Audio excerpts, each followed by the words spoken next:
ఢిల్లీలో ఎర్రకోట మీద మువ్వన్నెల జెండా ఎగరేయడానికి ఈ రోజు వారు ఇక్కడికి రావడం జరిగింది. మిత్రులారా,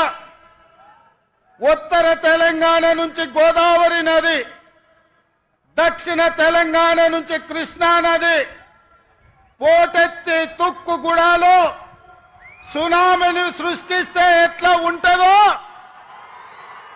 వందలు వేలు లక్షలలో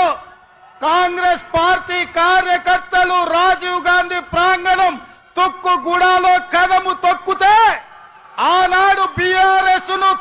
తుక్కుగా ఎట్లా తొక్కిండ్రో మళ్ళీ ఈరోజు అదే ఉత్సాహంతో, అదే ఊపుతో, అదే పట్టుదలతో ఈ తుక్కుగూడ నుంచి భారతీయ జనతా పార్టీని తొక్కడానికి